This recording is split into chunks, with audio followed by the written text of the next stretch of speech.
ما هو الجالاكتيكوس؟ هي الكلمة تحديدا رافقت ريال مدريد على مدار تقريبا 20 سنة، وكل الناس الجداد محبين ريال مدريد بيسألوا عن معنى هي الكلمة.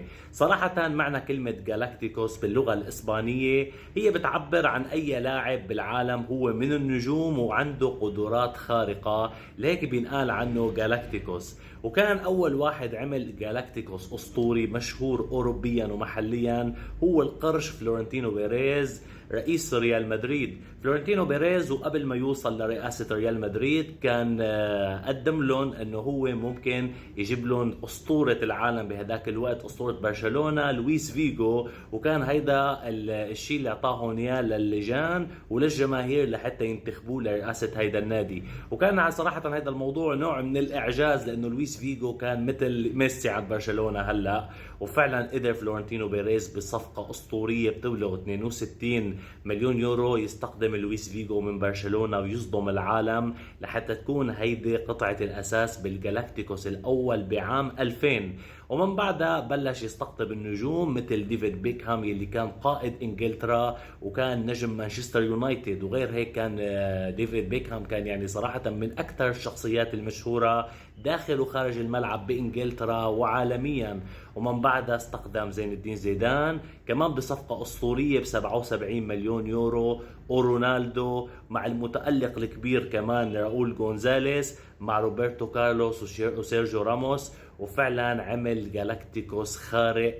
من بعدها استخدم كمان مايكل اوين اللي كان أسطورة وموهبة كتير كبيرة بإنجلترا لحتى يصير ثنائي مع ديفيد بيكهام. وهيك بيكون الجالاكتيكوس الأول حقق إنجازات ببدايته لحتى يرجع ويفشل شوي شوي، ولكن أول 4 سنوات كان الجالاكتيكوس جدا رائع وجدا له أصداء كبيرة وعالمية بالشيء اللي يعني بهالتكوين الفريدة اللي كانت تتسمى فريق الأحلام. من بعدها فلورنتينو بيريز عمل استقال من ريال مدريد ورجع ب 2009 ليبلش بالجالاكتيكوس الثاني. الجالاكتيكوس الثاني اللي كان هو عبارة عن مش بس قيمة بالملعب وإنما قيمة تسويقية عالمية لحتى يجيب أبرز نجوم هيدا الجالاكتيكوس اللي هو رونالدو، وكمان يجيب كاكا وكمان كريم بنزيما وكمان مسعود أوزيل ومودريتش وليختموا بجاريس بيل. هيدا الجالاكتيكوس اللي بالبداية ما تناغم، وإنما هيدا الجالاكتيكوس هو اللي صنع الإنجاز الكبير بإنه يحقق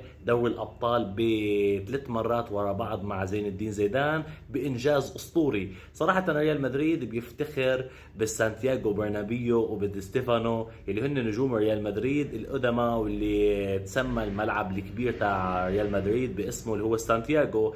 فعلا فلورنتينو بيريز بإنجازاته اللي عم يعملها حقق الأبطال تقريبا 4-5 مرات أو 6 مرات على زمانه، ومن بعدها بنى الملعب الجديد.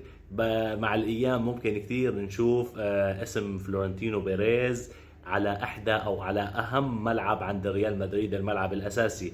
مع الايام صراحه فلورنتينو بيريز ان اتفقنا معه واختلفنا معه بافكاره، وانما هو انا بشوفه مش انه من اعظم رؤساء الانديه، هو اعظم رئيس نادي مر على تاريخ اوروبا اذا ما كان بالعالم، لانه كان يجمع دائما بين المتعه بين التسويق بين كل شيء جميل بكرة القدم. وهيدا فعلا اللي بيميز فلورنتينو بيريز عن غيره.